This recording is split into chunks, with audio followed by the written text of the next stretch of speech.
Merci d'être sur la télévision Labari pour suivre le journal de ce jour, dimanche 6 juillet 2025. Mesdames, Messieurs, bonsoir et bienvenue à tous.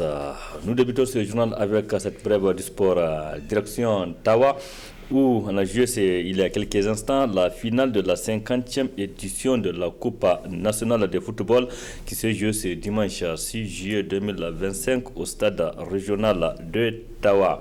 Cette finale a mis aux prises l'AS Nigelec à l'AS Douane, deux formations donc de la capitale. Cette finale a vu le sacre de l'AS Nigelec avec un score de 3 buts à 2 à l'issue des séances de tirs au but. Il faut préciser que ces deux équipes ont quitté donc le terrain au temps réglementaire sur un score de nul et vierge de 0-0. Ainsi, avec cette victoire, l'AS Nigelec remporte la Dame Coupe nationale pour la deuxième fois de son histoire. Cette coupe est accompagnée d'une enveloppe de 20 millions de francs CFA. Il faut préciser que l'AS Nigelec va représenter donc le Niger à la Ligue des champions du continent. Donc, pour la campagne à venir. Et l'AS Douane, quant à elle, a reçu une enveloppe de 5 millions de francs CFA. Nous y reviendrons plus en détail sur cette finale avec notre envoyé spécial Ismaël Moumouni qui a suivi pour nous cette finale. Et bonne chance à l'AS Nigelec et du courage à l'AS Douane. Deux sociétés nigériennes, à savoir la nigérienne de l'électricité Nigelec et la société de mines de l'Aïr Somaïr, ont été nationalisées par les autorités nigériennes. C'est un rappel, l'annonce a été faite lors du dernier conseil des ministres. Une décision qui continue à être appréciée positivement par les Nigériens qui soutiennent les autorités dans cette décision. C'est l'exemple de l'acteur de la société civile nigérienne, Elaï Salissou Amadou, que je vous propose de suivre. C'est purement stratégique. Et maintenant, nous, les acteurs de la société civile que nous sommes, ça fait ben lurette que nous demandons ça. Ça fait des années que ce que nous avons demandé et que c'est venu à un point où le Niger en a besoin. Nationaliser une société, cela ne va pas dire que quand une société est nationalisée, cela ne va dire qu'il n'aura pas de partenaires. Il peut avoir des partenaires, ça dépend de quel type de partenariat qu'on va mettre en place. Quel que soit le partenariat qu'on va mettre en place, le gouvernement a un regardant. Quand on veut développer un pays, en fait, après l'agriculture, maintenant il faut chercher à industrialiser. Nous voulons à ce que tous ceux qui devraient nous revenir du droit, qu'ils nous reviennent du droit, qu'on ne vienne pas aujourd'hui, par exemple, quand vous faites un peu le constat, 50 ans d'exploitation, qu'est-ce que le Niger a gagné par rapport à l'exploitation de la Soumaïr, Cominac, Orano, tout ce qui s'ensuit. Il y a des pays qui se sont enrichis sur notre dos, il y a des pays qui sont développés, mais malheureusement, nous constatons tout simplement les dégâts amers que ces sociétés nous ont laissés. Nous pensons, pour le moment, la priorité à ce qui concerne pour le gouvernement, c'est de mettre un accent du point de vue production agricole, mettre un accent du point de vue éducation, mettre un accent que la vie coûte moins cher, mettre un accent pour que les gens arrivent à vivre en sécurité. Si aujourd'hui, ces 4 points stratégiques, le gouvernement arrive à les circonscrire, je crois que ça veut dire que vous allez voir d'ici peu, n'en parlons pas de pays émergents, nous allons payer des pays développés. C'était là Elaï Salissou Amadou, l'acteur de la société civile nigérienne sur la nationalisation de la Nigelec et de la Somaïr par les autorités nigériennes. Depuis les événements du 26 juillet 2023, le Niger fait face à toutes sortes de menaces, notamment sécuritaires. C'est pourquoi, dans ce contexte, le pays a besoin de tous ses fils et toutes ses filles qui sont appelés d'ailleurs à plus de cohésion. La cohésion est une des recommandations de la religion musulmane pour la communauté, comme nous l'explique ici Oustaz Haladou Yahya, le prédicateur. La cohésion, c'est une recommandation d'Allah subhanahu wa ta'ala. Allah subhanahu wa ta'ala a appelé la communauté humaine, la communauté des croyants, à s'unir en rappelant tout d'abord leur origine.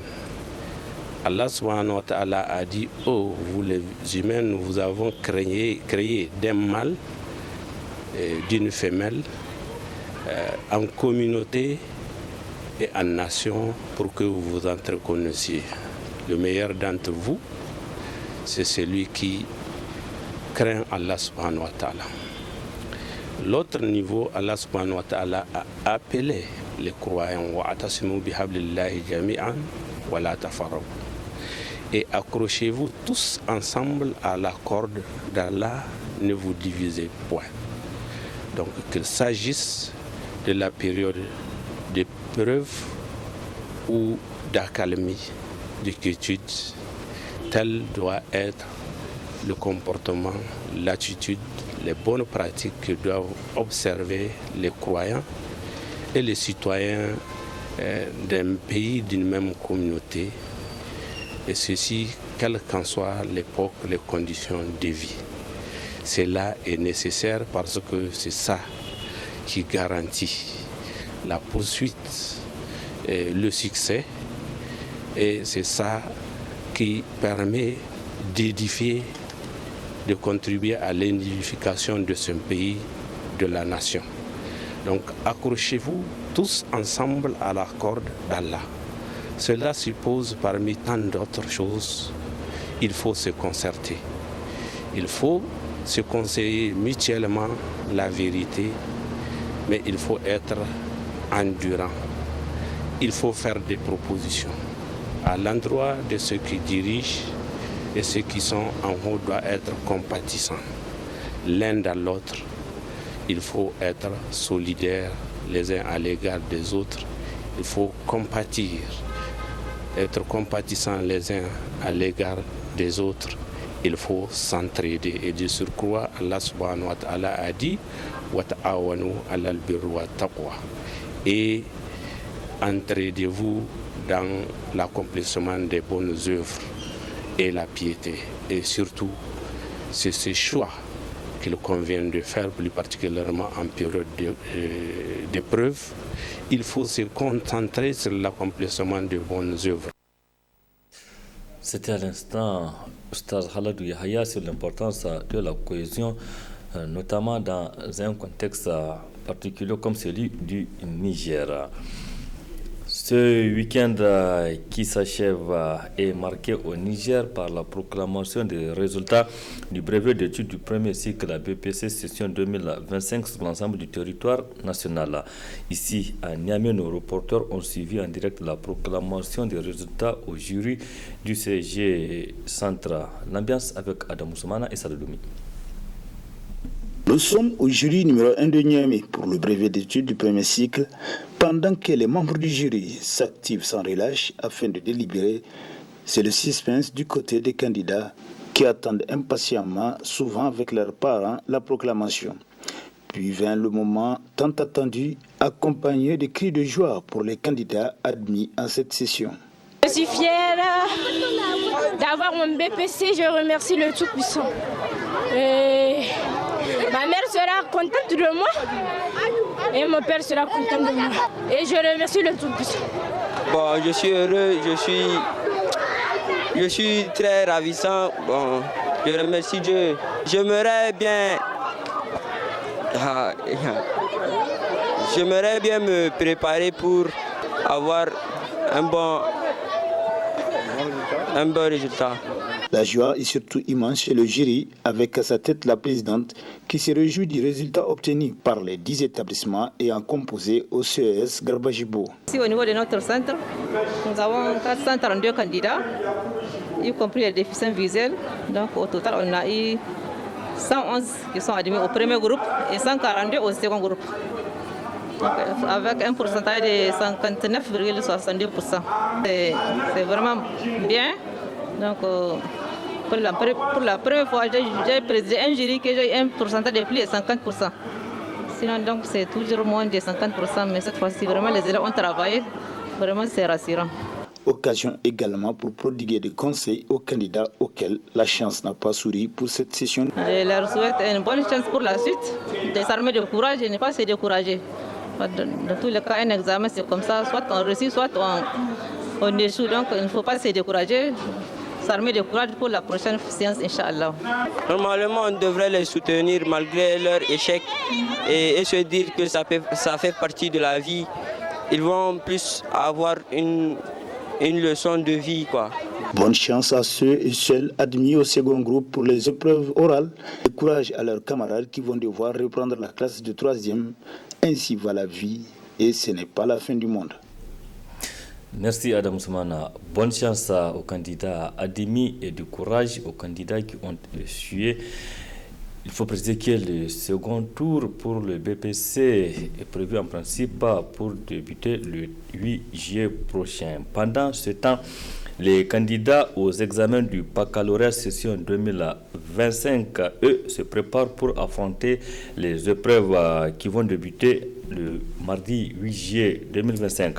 Pour se rassurer que tout est fait prêt pour lancer ces examens, le ministre de l'Enseignement supérieur, de la Recherche et de l'Innovation technologique, professeur Mamadou Seydou, s'est rendu le vendredi passé à l'office du bac OBEX pour voir de visu donc le niveau des préparatifs de ces examens. Au terme des visites, le ministre s'est dit satisfait et rassurant. On espère que tout se passera bien, comme par le passé. En tout cas, on a tenu compte des leçons apprises des autres sessions. Il y a toujours des petites difficultés ici et là. On essaie à chaque session de corriger pour le meilleur des épreuves. Voilà en fait l'objet de la visite. Ça a pris une vingtaine de minutes juste pour constater de visu parce que les préparatifs se font depuis la fin du dernier bac. On commence la préparation du bac de la session suivante. Et donc il n'y a pas d'inquiétude majeure pour l'instant. À la chaîne organisationnelle, le message est le même. Les préparatifs ont fini une session, on démarre une autre avec les mêmes préparatifs. Mais pour les candidats, encore une fois, c'est de se concentrer et de ne pas se précipiter sur les épreuves qu'on va leur remettre, de bien lire, de bien comprendre avant de se lancer dans le traitement de l'épreuve. Et c'est valable pour tous les jurys. Les différents présidents du jury sont instruits pour rappeler cela aux candidats. C'était là le ministre de l'Enseignement supérieur, de la Recherche et de l'Innovation technologique, professeur Mamadou Seydou, lors de sa visite à l'office du bac le vendredi dernier pour constater de visu l'état d'avancement des préparatifs de ces examens qui vont débuter le mardi 8 juillet 2025 sur l'ensemble du territoire national. Bonne chance donc aux candidats inscrits cette année. Je rappelle qu'aujourd'hui, on a assisté à la finale de la 50e édition de la Coupe nationale édition 2025. La finale s'est déroulée au stade régional de Tawa en présence de plusieurs officiels, notamment le ministre de la Jeunesse et des Sports.